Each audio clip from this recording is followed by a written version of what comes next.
Welcome. This is Jack Musselman here in Austin, Texas, calling from my older son's room. It's the new normal, right? Um, we're going to have a 6-week ethics class. I'm hoping you've already looked at the syllabus, looked at the assignments, looked at the prompts, looked at some of the policies, looked at how you're going to create groups. What I'm going to do right now is sign into Canvas, and really we're going to get started as quickly as possible on the lessons. I'd like to make every minute count. Every Wednesday at 6:30. I'd said 7, then I said 6:30. Maybe it'll be 7. I still got to work that out. I'm going to upload a recording, 45 minutes to an hour long, that covers the reading from my perspective, stuff that you should pay attention to. I'm hoping you've done the reading before you watch the lecture, although some people do a little bit of the reading and then the lecture and then watch more of it. That's fine. And like I said on Canvas, I'll have office hours in Zoom after the lecture's posted and after it's been watched, hopefully. And you can ask me questions then.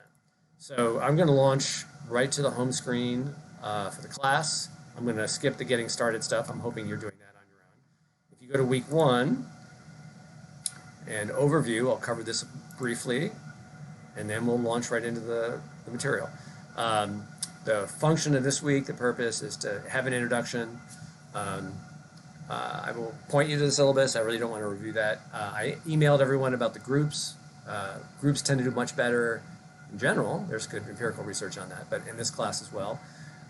If you go over to your email, I've given you 3 options for groups. Pick your own. I can assign it randomly, and if you really want, you can be a solo worker. That's fine. We're going to go over informal reasoning. I'm going to click on the PowerPoint in a minute. And then after that, we'll go over a definition of morality. That's going to be the focus of a lot of the class, plus the first paper that you'll do. You see the required reading right here, logical reasoning and fallacies. The definition of morality. We'll spend a little bit at the end of the hour here going over the grading rubric and the short key. And you can read that on your own, tips on reading text. Basically slow down and take notes. I'm hoping people have read this reading here. What kind of arguments are provided in politics? When do they work? When do they not work? Arguments by example, analogy, and so on. That's our PowerPoint that I'm going to do shortly. And then I will do the definition of morality after that. So let's get right down to it. And I'll open the PowerPoint. It'll take a second. So whether or not you've had this in other classes, and I suspect people have, because at St. Ed's, I'm not the only one that teaches forms of reasoning. You have it in political science and math. I know English composition does it as well. So what we're going to cover in a few PowerPoint slides is common forms, or are common forms of reasoning. Arguments by example, arguments by cause, arguments by analogy. I'll try to reference how that will appear in this class. I want to go over some fallacies, common ones that you're probably going to see, sadly, in everyday life. And I'd like you to know some Latin names, not a lot, for how to point them out, and some English names. So I'm a big fan of cartoons, both newspaper and movies and TV. This cartoon that you're seeing facing you has 2 office workers. One says, so if I say it's not worth doing well, it's not worth doing at all. Clearly, this is a rationalization for not working. The person talking doesn't want to work. But if you think about it, it's very easy to come up with what in philosophy is called counterexamples. These are examples contrary or counter to the point made in front of you. So if you wanted to say what is worth doing even if you don't do it well, or if you don't do it well, it's still worth doing, that is, it's not worth doing nothing. And if you think about it, just about everything you would do that you don't do well, first time, second time, third time, is worth doing because it's important. Eating, don't eat, you die. Exercise, even if you don't do it well, it can help the body. Now, you don't want to do it counterproductively, right? Any of your academic subjects, sports, virtually anything that you're not good at right away, it still might be worth doing for the benefits it brings you. So I want people to get in the habit, when you read any text for this class, good outside the class too, is to say, do I agree with this? And can I think of an example that shows the author isn't quite right in what she's saying? So with that in mind, we're getting to our first argument form, arguments by example. I don't know if people remember, but in the last presidential election, just about every single solitary poll, calling people mostly, but also having them send email, predicted that Secretary of State Clinton, former Senator Clinton, would win and businessman Donald Trump would lose. Of course, we know that didn't happen. So there was a lot of soul searching, like where did the polls go wrong? Polls are just arguments by example, right? They give you a sample of people and they say, is this example, representative of a larger sample? So if they called just St. Ed's and asked in the last election, who would you vote for? That's not necessarily a representative sample for the country because only a third of the country has a BA. And if you call a college campus, the percentage is going to be much higher. You need some context for the example. So if someone gives you an example that says something like, well, I'll use the one that will appear frequently in this class. If your grandmother gives you a fruitcake for the holidays and you hate fruitcake and it's a disgusting fruitcake anyway, what should you do? And a lot of people say, well, you should always just tell the truth. It's an awful fruitcake. Well, if you have a sample of grandmas and people who tell little white lies, you might be able to make some predictions about how those little white lies go over. Do they make people happy? Do they weigh on your conscience? So you need some context for knowing whether a certain example not only is representative, but just that it makes sense, right? Does it make sense in helping you understand the larger group? In the case of the Clinton and Trump polls, after the election, these polls got so terribly wrong in predicting, we discovered that a lot of the polls were not sampling people in the Midwest, right? The states, Michigan and Wisconsin, Pennsylvania, well, the Atlantic. We're not sampling them widely enough where they were Trump voters that the pollsters weren't getting. Just to give you another example, if you didn't answer a poll in the last presidential election, it's probably because you have a cell phone. And still, a lot of polls are done with landlines. And heck, I don't even have a landline anymore, and I'm 55. So if you give an example in this class for something that, generally speaking, people would answer as a right or wrong answer, or would answer in a certain fashion, don't expect you to have any kind of statistics. This is not a social science class. But I do expect people to say, let me tell you whether this example represents a larger group and how. The second sample that I gave you there, 1982, it's the year before I started college at the University of Virginia. BAs in communications said the comm faculty, 40 grand a year. If you adjust that for inflation, it's probably a lot more money. I don't know the exact number. Let's just say it's 80,000. Sounds pretty good. Get them out of college, 80,000 with the BA in anything. Turns out this was not a representative sample. They sampled comm majors, many of whom were Division I athletes who got pro contracts leaving my college, especially in basketball. I'm not saying that's an important thing to do. I love watching college basketball, but that sample is not sort of typically representative of your average college student, right? Not everybody plays at that level. So again, someone gives you an example and they expect you to generalize to a larger group with it. You should ask these critical questions about it. So I'm going to go ahead here. Oh, hold on, my dog wants in. So, second. Come on in, Casper.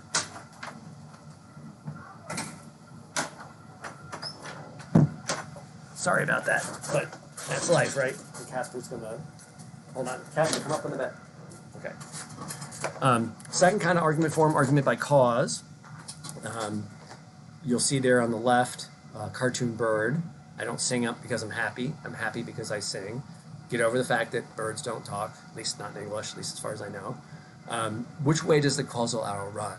And if you read the cartoon caption closely, I'm happy because I sing. Well, what's causing what? If it's I don't sing because I'm happy, right? I'm happy because I sing, right? So you can figure out which way the arrow is really going. What you want to be asking about these arguments: do you have a correlation and not a cause? Are two things frequently joined? Or in fact, is one apparently leading to causing the other? Do you have the main or multiple cause situation, right? If you have a situation where you don't have the main cause, or there are other multiple causes, you can't actually make the claim, right, plausibly, that what causes what, X causes Y. And of course, context, right? You're going to want some context for, well, forget about the fact that birds don't talk or sing. The I don't sing because I'm happy. Well, that's not the way it works for this bird, right? It's not the singing happens because of the happiness. It's the other way around. Apparently, the singing causes the happiness. And imagine if you think about it, some of you, I hope, when you're a little blue, a little sad, maybe singing perks you up, makes you think about happier times or more hopeful times. You can sort of make a causal story, right, that leads singing to happiness. The case studies below, you can look at the spurious correlations one on your own. Sadly, in the last decade and more, there have been many school shootings, young teenagers going into high schools and firing indiscriminately. There's been a lot of speculation as to why that happens. Lots of people I know in social science say it's not the things you think about. It's a multiple set of causes, right? Available access to available guns, maybe especially around the home. Typically, these shooters tend to be male, so there's probably some gender dimension to this. Is there any one cause that's going to explain it? No. Typically, people want to point to mental health problems, but I have a colleague who actually used to go to St. Ed's, and she's a Furman professor, who says no, more likely than not, people with mental challenges, mental illness, are going to be victims of crime and not perpetrators. So that's a very complex causal situation. Excuse me. Another case study, this is one I had in college. I had an econ prof in 101 draw the Cartesian coordinates x and y and map stock volatility over the last 200 years against famous dates: 1776, 1789, 1865, 1920, 2001. If he had the graph today, he could have probably gone to the last 2 months.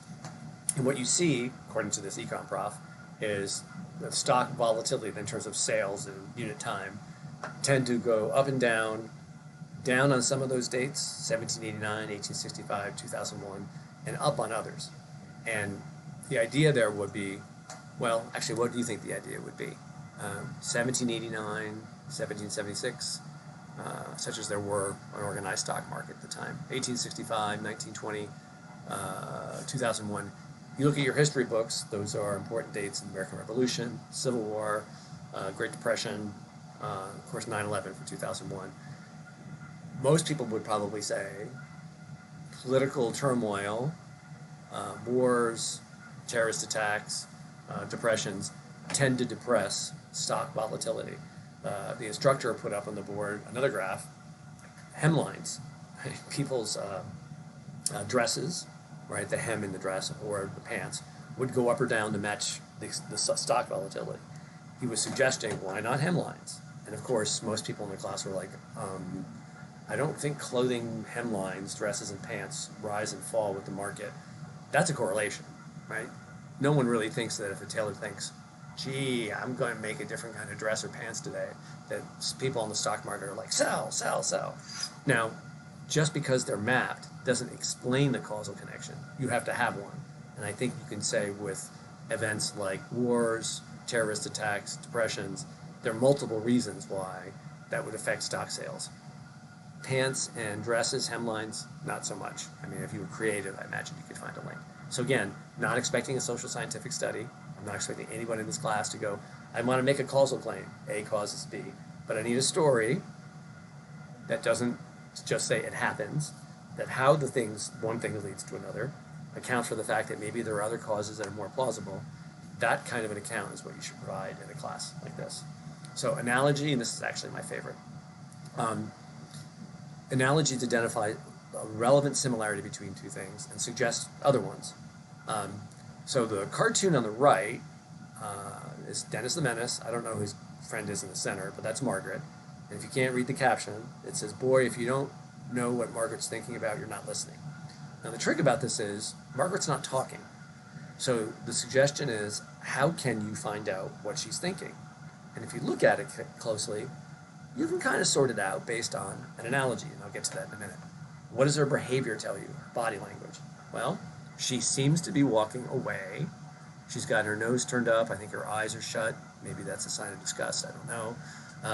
When I do this in a face-to-face class, I always have somebody say, well, if I'm angry at somebody, that's what I do. I walk away and I don't look at them and I shun them or turn my head as a way of saying, you don't count. This is just one big analogy. And in fact, in my discipline, in philosophy, it's called the problem of other minds.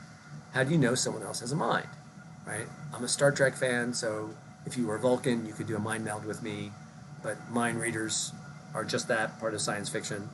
So how do we know other people have minds, right? And the argument here is, well, when I'm angry, I do what Margaret's doing here, or some close analog. I walk away, I turn my head, I shut my eyes, I look up at the other person. When I do that, my mind is giving my body marching orders. It's saying, when you're angry, do these things. Now, I don't know Margaret is angry. She could be acting, could be a zombie, could be a robot, could be a million things. But by analogy, there's a relevant similarity between me and Margaret when I'm angry. When I'm angry, I do what she's doing.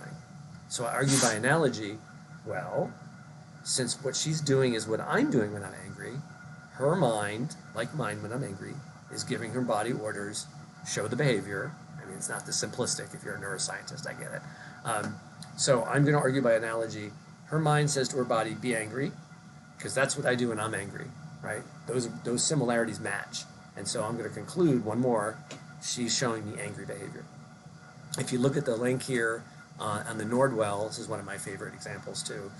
This was in the 70s. This Native American who flies to Rome, and he says, I claim by right of discovery the land, right? I put my staff on the European continent, and I say, just like the Europeans claimed by right of discovery the new world, quote unquote, I'm doing this to Europe. Well, you can't discover something when people are on it. And I think Nordwell knew this, right? He was saying, well, look, if you can't discover America and therefore claim it as yours, just because people are already on it, and you said discovery, by analogy, this is the relevant similarity, if I can't do it in Rome for the Native Americans 500-600 years ago, it was, but it shouldn't have happened, that my people's lost their land because of discovery. Kind of clever. Some relevant similarities suggest one other, right? So you're going to hear a lot of analogies in this class. People are going to say, just as an example, when we talk about animal rights, people are going to say, animals are just like us in these following respects, right? And in the case of Peter Singer, which we'll see, he's going to say they're like us insofar as they suffer, and therefore we have to consider that. He's going to argue, well, if they're relevantly similar to us in some ways, they can feel pain. And with humans, we don't disregard, hopefully, their suffering just because we don't want to consider it. By analogy, we should afford the same protection or consideration to non-human animals. So analogies are going to pop up a lot. If these two things are similar in some ways, they should be or are similar in others. So keep your eye out for that one. Fallacies, incorrect ways of reasoning. My guess is that you've seen some of these. You want to avoid them in your conversations and certainly in your papers. I'm going to give you some common ones in Latin.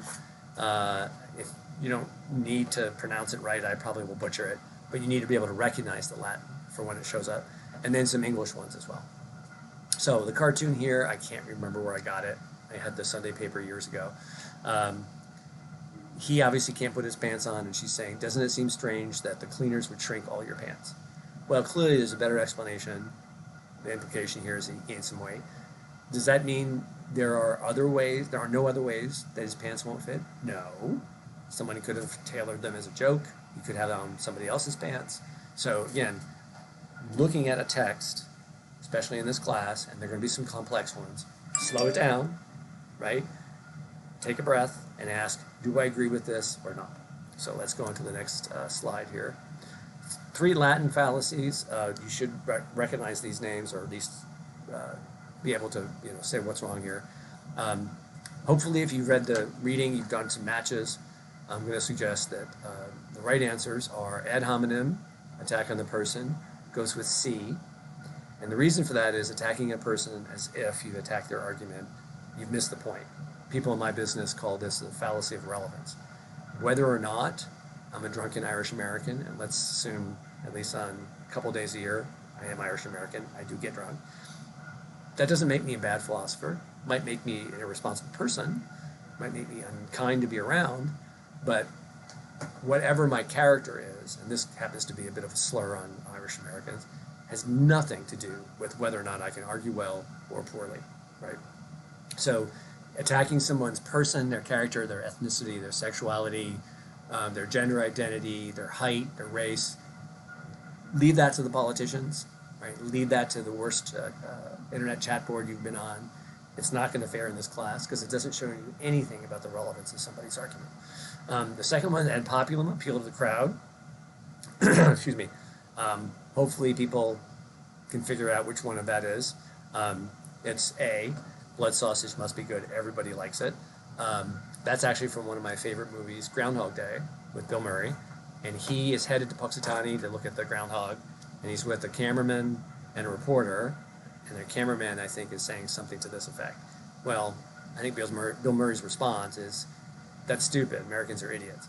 Just because everybody likes it and does it doesn't make it right. And I bet every single one of you heard this growing up from somebody, right?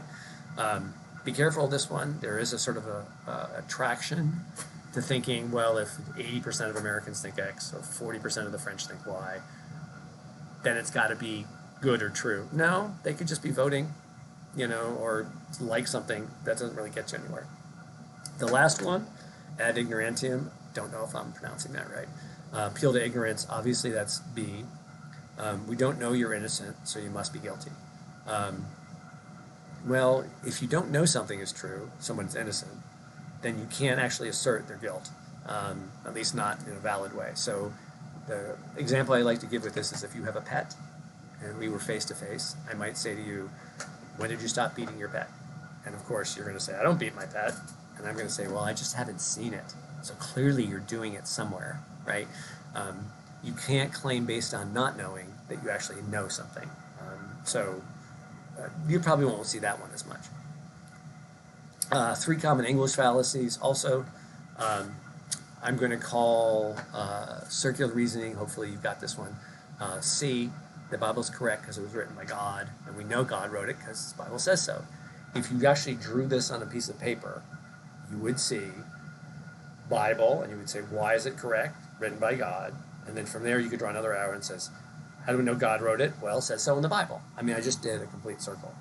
This is a very common fallacy. The tendency is for people, myself included, I've done this in papers that my friends and colleagues have read, to just assert something is true because you want it to be true, or you like it to be true, or you think it should be true, not giving any kind of reason for it.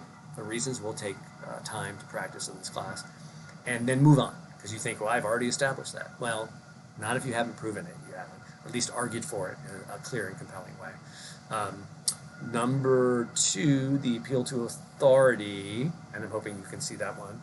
It must be moral because all-knowing God commands it. I don't mean to denigrate anyone's faith. I'm actually a practicing Catholic, and my partner is a United Church of Christ minister, so religion is very, very important to us. St. Edward's is respectful and supportive of faith communities of all stripes. However, in a philosophy class, to say that something is good, ethically good, moral, because God commands it, that's not going to fly, right? The force of God, powerful as it is, won't be appealing to someone in this very class who's not religious, who's atheist, who's agnostic, doesn't share your conception of God. So authority figures, you can figure out how you want to respect them or not, but as a logical matter, it's not a good argument. That leaves, obviously, the slippery slope. If we let seniors choose mercy killing, then let me flesh this out a little. So sometimes you'll hear arguments against legalizing euthanasia that start like this. Well, if we let people who are terminal, they just have a terminal disease and they can't be successfully treated and they're in pain and maybe they're 90, if we let them pick an active euthanasia, some sort of active method for killing themselves, then the next thing you know, it'll be 70-year-olds and then 60-year-olds and then 50-year-olds who are depressed and teens who had a bad day. What you see here is, so once you head down the road kind of argument, you can't stop, right? It goes from one step to the next step to the next step. And if you think about it, this is actually a causal argument. This is a set of causal arguments from one step to the next, without any kind of proof that each of those causes will lead to the next effect. I'm not saying that this couldn't be done. I'm not saying I'm even supporting legalized euthanasia. It may be true that once we start down the road, we can't stop ourselves. But if you just say we can't stop ourselves and it's going to go all the way down the end of the road or the slope, usually it's pictured as a hill, um, without any kind of argument, you've just kind of waved your hands and said it's going to happen. So if you're going to make a series of causal arguments, each of those steps to avoid the slippery slope, each of those steps has to be proven or at least defended in some clear and compelling way. Okay. I think this is the second to last straw. Yeah, like second to last slide. I might take a beat when we finish this PowerPoint. Go get some more lemonade, stretch my legs. I'm going to leave the camera running. You can pause it before we launch into the next unit. And then I might take another beat, another minute after that. And then the last part of the lecture for today, we'll go over some of the things that you need to have for the paper that's coming up. So, next fallacy, the false dilemma, America love it or leave it. You can see the cartoon on the right. Doing something never solves anything. This is sort of the either or fallacy, sometimes called the black or white fallacy. And the fallacy here is you've only got two choices. So, excuse me. The love it or leave it one, and maybe you've heard this before, is your choice as an American, resident of the country, whatever. You can either love everything the country does, or if you don't like it, you can get the heck out. And if you think about it, this is pretty silly, right? Lots and lots of Americans over the 200 plus years of American history have thought, I don't like something about the country. I'm not packing and leaving. I'm going to change it. And if you think about how they did it, by protest, by vote, by forming political action committees, by giving money to political candidates, by running for office. So you want to avoid, in setting up a moral question, maybe for a paper, just two options, right? The minute you say just, anybody should have their ears tingle and go, really? Is that the false dilemma, that there are only two choices? So maybe you say, here are two choices that are opposed to one another, as opposed to there are only two choices. Straw person, sometimes this is called a straw man argument, at least it was when I was in college. And the thing here is you set up your opponent, who's got an argument about such and such, with such a ridiculously easy to defend, to knock over position. It's like having a scarecrow, a straw person in a field to ward off the scarecrows. The scarecrows may avoid the birds, the crows, may avoid the scarecrow, and it may fool birds, but a real person could go up and push the scarecrow over. A straw person argument is easy to knock over, and if you do it to your opponent, someone you're arguing with, it's unfair to give him or her a crappy argument, right, for a position that they never even defended. So the example I gave you here is if you're pro-choice, I'm not asking if you are, it's an if, you'd kill a toddler. Well, and since killing toddlers wrong, abortion's wrong. I don't know any pro-choice person in my entire life who thought they were pro-choice on the morality of abortion or legality, and then they wanted to kill a toddler. And since I've never known anyone to do that, my suspicion here is this is a straw person argument, that the person making the argument is not really sure how to argue against his opponent, thinks the opponent may have a point, and he, making the straw person, saddles his opponent with this ridiculous argument that's easy to knock over. And of course, the response for the opponent is, I never said that. I'm not against toddlers, for goodness sake. So be very, very, very careful when you argue against a position. Be passionate, great. Go after it, terrific. But if you really want to argue against it, the term sometimes you'll hear is practice the principle of charity. Put it in the best light. Give the author some credit, right? She probably had a point when she said the thing you're disagreeing with. And once you've done that, once you've captured accurately, then criticize it for whatever reason it's wrong. Okay. Let's see, is this three more? Yeah, this is our last slide. And like I said, we'll take a beat here a minute and then come back and do the morality definition.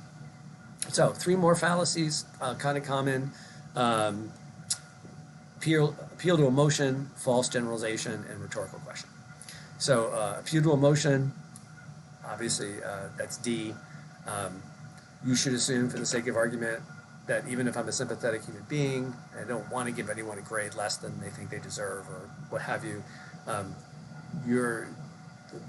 blowback you get from your parents for not getting a good grade is not something that's going to reach my heartstrings. Let's assume that I'm just, I don't have heartstrings. Appeals to feeling, I feel this is wrong, this makes me disgusted, If your position is gross, okay, gross is fine. That works on TV or in art or something. It's not a logical argument. It's just a statement of your feelings. Um, let's see, what do we have here? Rhetorical question, obviously that's E. Sometimes people have a tendency to start a paper with, isn't it obvious the death penalty is immoral? As one single solitary question to help you get started on a discussion. Awesome. But one question after the other that just seems to raise the question and not answer it, you leave yourself open to the reader, me in this case, going, not obvious, so no, I don't think so. So you want to avoid that. Let's see, what else? Oh, sorry, last one. I should do the last one. False generalization. If one student does drugs, they all do. Everyone can see the falsity in this, right? Just because one person is doing X, doing drugs or drinking or what have you, it doesn't imply that most or many do, right? And this is, maybe this is too obvious to note, but you want to avoid these kind of gross generalizations. So that's the, let me see, that is the logic section. Like I said, we can take a break here, and I'm going to come back and talk about definition of morality. In particular, I know the article was hard, if you read some or all of it. There's a particular part of it that I want to flesh out, and then we'll go over the grading rubric and the key a little bit, and then I will point you towards the next assignment and the next reading. So let's take a break here, and then I will come right back. So maybe a minute and a half, and we'll see you back here.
Hi, welcome back.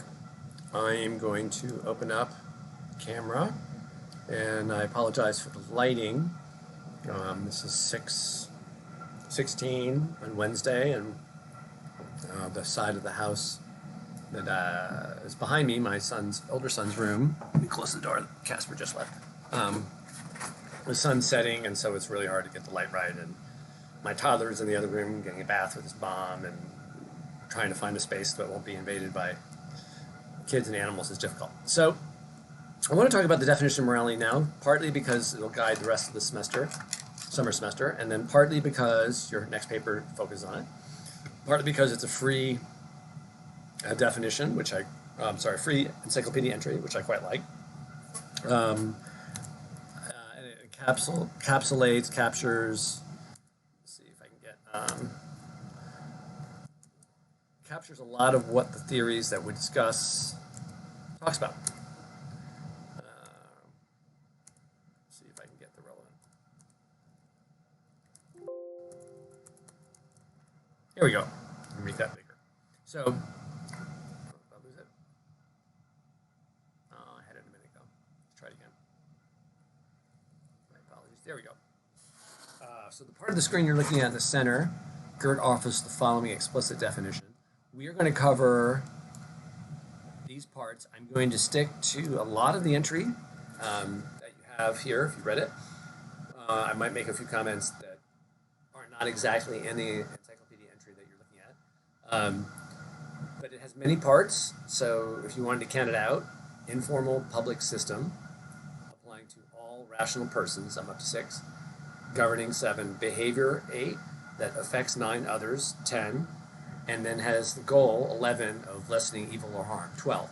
The reason I'm counting them out is sometimes when I assign this definition and I ask people to write about it, to pick something that, a policy or a practice that they want to critique or defend using the definition, sometimes when I do that, people skip like 6 of the parts. You don't want to skip the parts. Right? All of the parts matter. Let me take a step back here. So the Stanford Encyclopedia of Philosophy is a free peer review. That means professional philosophers read submissions and say, this isn't good, forget it, or this needs to change, or this is good, let's put it up there. So it's like a book or an article that you might get in the library that's been reviewed by professionals. So in that respect, I trust it. It's free. You don't have to give money for it. It's meant to be a public good, a public resource. And it's really, really hard to define morality. I went to college in the 80s and grad school in the 90s, and virtually every philosopher I talked to might have had a different definition, the same way every German speaker seems to think grammar rules are different. I took German in grad school, and my instructor used to say, if 3 Germans agree with your rule, you've got a rule. Okay, not quite that arbitrary perhaps for philosophy. But as we go through this, and you can go up and down in the article to find Gert's, it's a father and son pair here actually, find how I'll say he, elaborates on it. Sorry, my phone just went off to remind me to go to class. This one.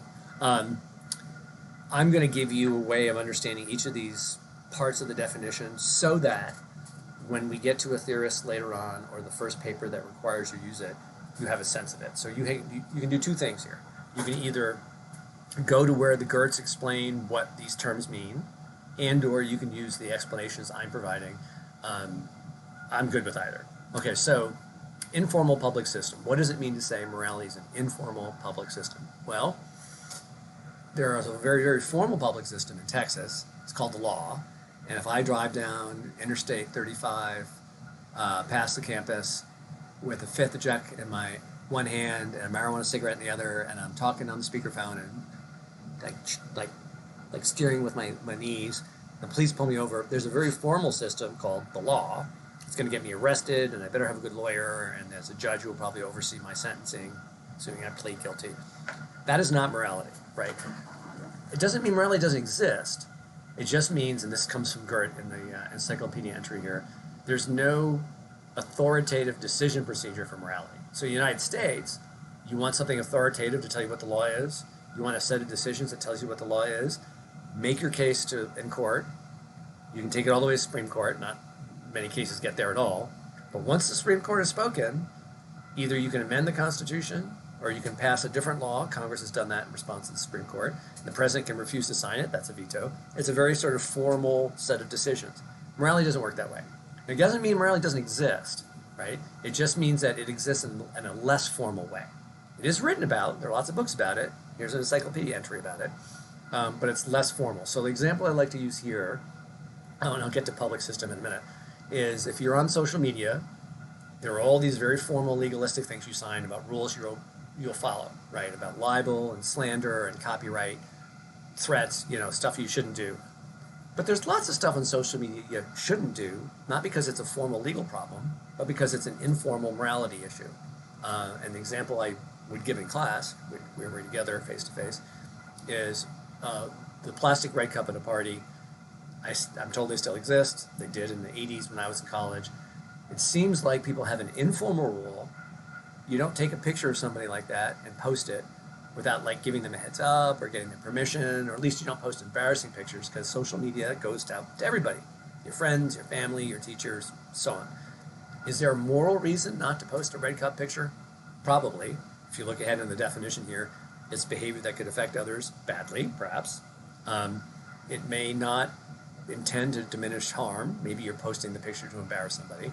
So you probably have, perhaps elaborated on with all sorts of rules and regs, an informal set of moral codes, not legal codes. Law and morality don't actually line up on everything, but nevertheless it exists and it does apply. If that's the system you've got, it's informal, it still matters, right? And it applies to those kind of situations, like the red cup. So what does it mean to say it's public? In part, it means for the Gertz, it's a reason-giving system. You don't just say, red cup bad, right? You give reasons for it, and you give them publicly in a transparent, open kind of way. Well, don't want parents to see the red cup, don't want my future employer to see the red cup. I teach legal ethics, and I can tell you that there are stories of attorneys saying, I can't appear in court, Your Honor, I'm sick, and the attorneys, and the judge saying, okay, well, thanks for the message, we'll reschedule your court date. And then the judge goes and looks and sees that the attorney's on the beach, right? Maybe with a red cup, I don't know. So clearly it could harm people to have the cup put out there without someone's permission. So informal, no authoritative like the law decision procedure, but it still exists, still out there. Public, got to give reasons, hopefully reasons that are understandable, that other people can object to or accept, that are reasonable. System, yeah, morality is a system. For all of you who are religious, those aren't legal systems, although they're probably quite formal. They may be authoritative, although I don't know. In the Catholic Church, the Pope apparently is the authoritative one, but decentralized churches have different systems. But your moral code is a system.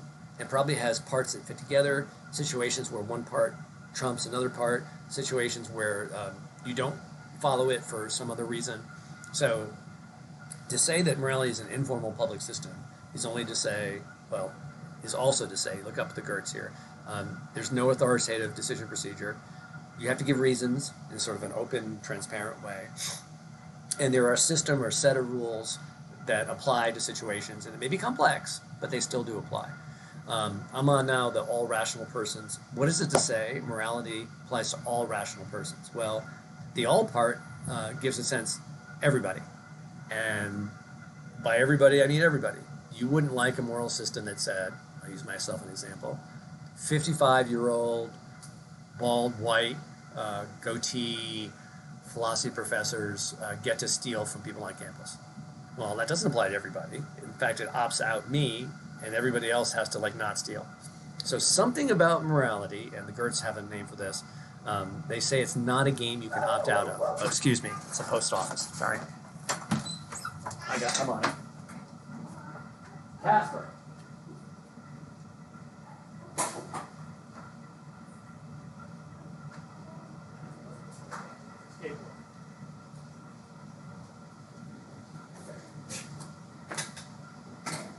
Okay. Sorry about that. My dog gets very territorial when skateboarders or postal carriers come near the door, and our neighborhood is good for skateboarding. Where was I? Okay, so all. Yeah, morality has to apply to everybody, right? And by everybody, well, the qualifier, there's rational persons. We'll get to that in a minute. If it doesn't apply to everybody, the argument would be it's unfair or arbitrary, or we've, exempted people we shouldn't exempt. So, again, in the Gertz language, morality is not a game you can leave. It's a situation that you have to opt in, right, if you're a human being. Now, human being was a little too restrictive. You'll notice the definition here says rational persons. So let me take person first. Big Star Trek fan, a little less on the Star Wars. Morality doesn't just apply to human beings, right? If you're a person, that's a pretty big category. That would be human beings. Arguably, Vulcans and Cylons from Battlestar Galactica, I like that one too. So the moral agents, people who are capable of making moral decisions, who are responsible for them, that we argue should be held to account if they make bad moral decisions, is the class of persons and not just human beings. Now, we could argue whether or not we think cats and dogs are persons. And if we met face to face at this point of the class, I'd ask, how many people have cats and dogs you think are like persons, right? In some ways, they're like people. They can intuit. They have a sense of sort of fidelity. Excuse me, close the door. But they don't think like people. and we could spend 15 weeks on what counts as a person.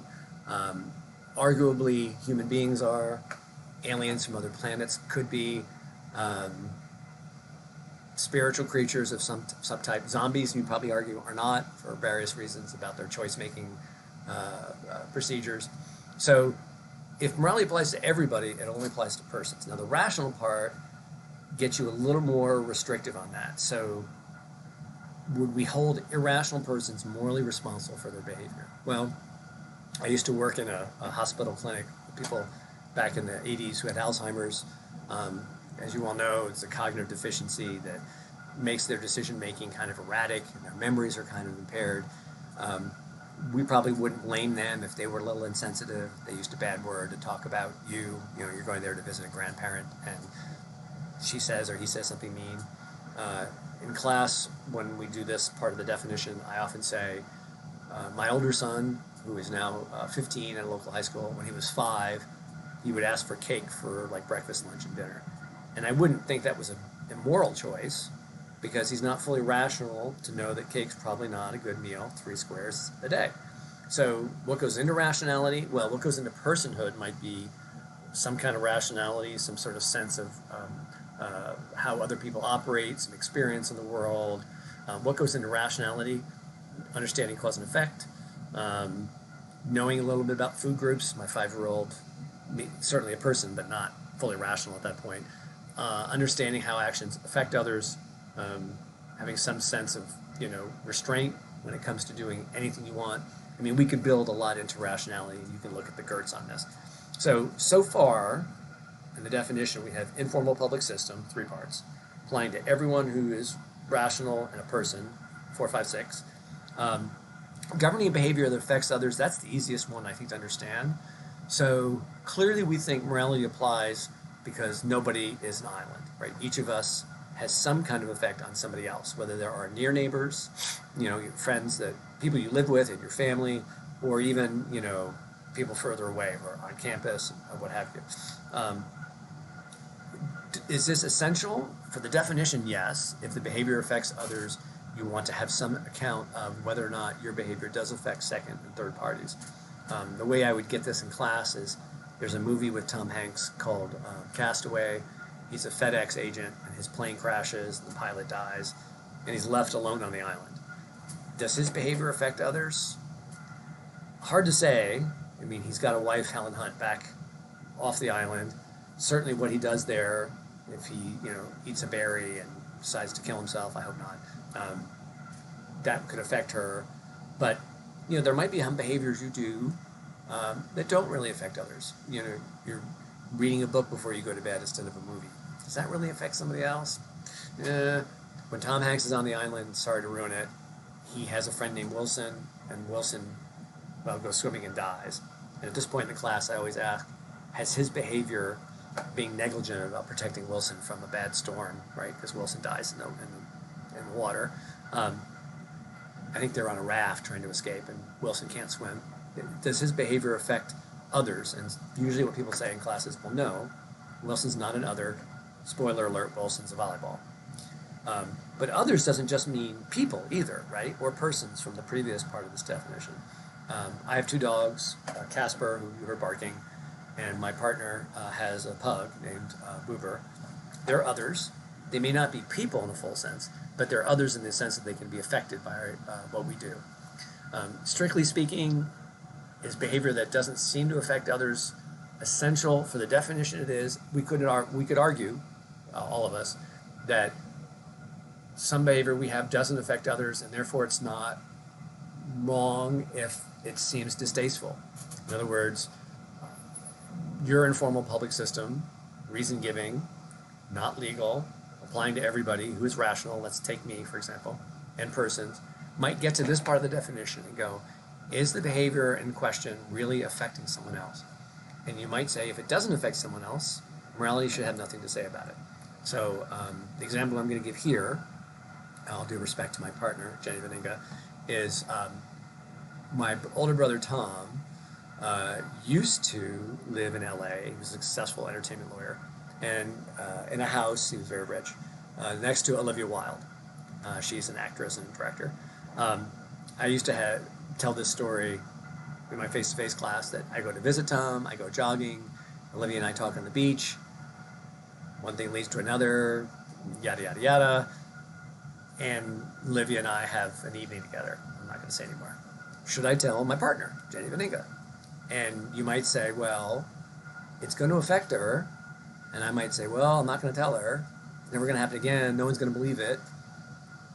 Maybe I just don't say anything. Maybe it doesn't harm my future relationship. And maybe she's none the worse for not knowing.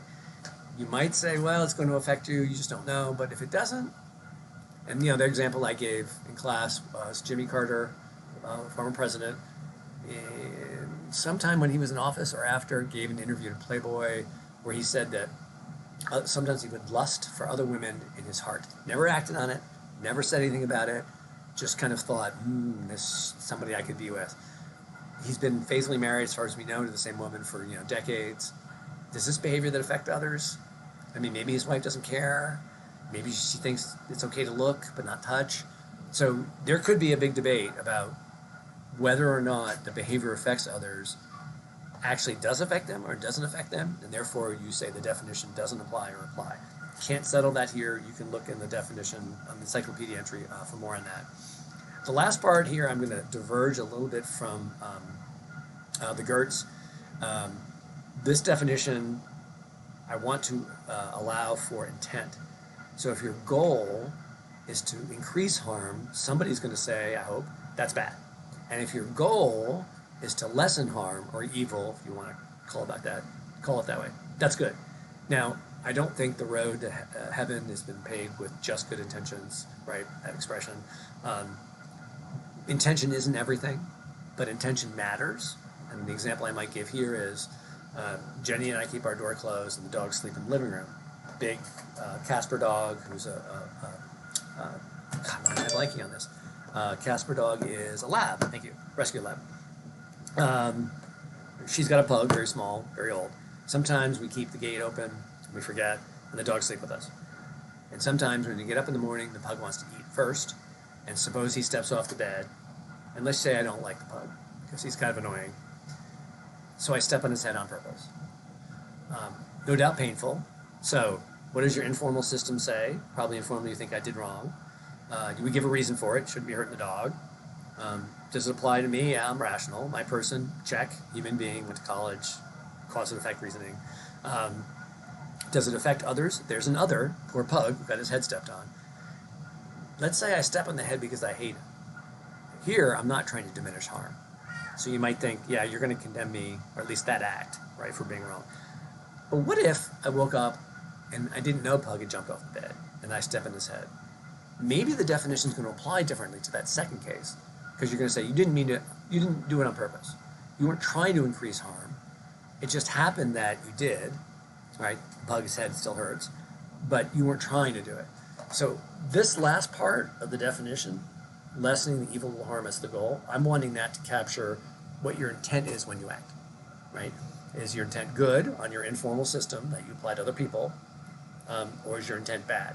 And this doesn't have to be a legal thing, but my guess is you have a way of capturing what you think people's intent is based on what they say and how you infer their intent from how they act. Like if I jumped off the bed and was gleeful and I was jumping on Pug's head, you know what my intent is. Whereas if I'm aghast, right, and guilty, then you know what my intent is. So I'm going to get out of the definition here. Maybe I won't take a beat because I may be coming up on an hour and I don't want to keep people past that. And I want to post this in time for people to see it too. So I'm going to spend a couple of seconds on the grading rubric and the key. I'm going to skip the tips that you're looking at and then look at the prompt for next time. There are a lot of notes on the reading for next time. It's John Stuart Mill on utilitarianism. It's our first moral theory. But perhaps you can read the notes on that in week 2. So I'll cover the grading rubric and the prompt. So the grading rubric, we should click here. Thank you. Let's see if I can open it. Please open. It worked before. Okay. So this is how I'm going to grade all written work. A clear, narrow thesis. Theories used accurately. It's the second row on the rubric. Logic, that's the PowerPoint we just covered in the first half of today's class. and mechanics, writing, transitions, topic sentences. I'm going to add up the points depending on which column, how many of each of these things you did right or wrong, and then I'm going to give you a grade. So what I would do, if I were you, is I would put this rubric, computer or print form, right next to your computer when you're writing, and ask yourself, did I clearly, narrowly defend state a thesis early on that addresses the prompt? That's the first part. Am I using the theories correctly? So you might want to toggle back and forth between when you're writing and your notes and the lectures. Logic, and if you want to have a second party read their paper and go, oh, you said the black and white either or fallacy, like there are only two choices here, not good. And then you want to go to the writing center. I love the writing center. You get extra credit for going. They're not going to correct it, but they'll point out patterns of things to help you write better. So that I keep with you. Let me get out of the. That's fine. I don't need that. The key. See if I can get that just briefly. Points out a lot of the things with little abbreviations like that track the logic PowerPoint. So alternatives overlooked. You said most cases are X or Y. Begging the question, that was the circular, God wrote the Bible, how do we know? Because it's in the Bible. Appeals to feelings, I feel that this policy is bad. I'm going to go, yeah, I don't care how you feel, right? Give me a logical argument for it. I would also print this and put it next to you when you're writing, because that's something that I'm going to use when I'm reading your papers. So let me say a little bit about the prompt for the first paper, and you can read about Mill for week 2, because again, I think I'm coming up on an hour. And I hope you take breaks and pause this when you're watching it. It's kind of hard all to take in all at once. First paper, and then you can read about the extra credit contract. I'm calling this a campus ethics policy paper. There's the explanation for lengthwise and format. You're using the definition of the GERTS, which we just covered. Morality is an informal public system. Remember, it had like 12 parts. Pick a policy at St. Ed's. I give you a list of policies here, a large list. Pretend you violated a campus policy. You stole a password, or you had a service animal on campus and you didn't certify it, or whatever. You can pick the list. First paper, create a fictional made-up scenario where you break the policy, right? Somehow violate some St. Ed's policy and make believe. I don't, make it up. Number 2, pretend you're a St. Ed's official that finds out, oh, student X violated the policy. After the St. Ed's official does something formal, like, I'm sorry, I'm cheated on paper, I have to tell your professor and do whatever it says. I want you to do a GERT thing. I want you to say, the St. Ed's official looks me in the eye, says I broke a policy, violated a policy, and then goes through the whole definition. How is an informal public system applying to all rational agents, governing behavior affecting others, having lessening evil harm as the goal? How did the policy violation, your fake violation, violate that definition? So, fake violation, official says, sorry, St. Ed's punishment, but I'm going to follow the GERTS, and I'm going to say you did something wrong on that entire definition. You want to go to the writing center, that's fine. You want to meet with me and Zoom, talk for 10 minutes about some ideas, that's good. I just need some heads up for that, for scheduling. And hopefully you'll work in a group. I sent people an email last week about that. So with that in mind and reaching my hour limit, I'm going to stop recording and upload this. Have any questions about this, the paper? I know we're asynchronous, but I'm available. Let me know. I hope you're staying home and staying safe, and we will hear from you before next week. And if not, we'll see you on the recording. I will see you in a recording of me. You'll watch soon.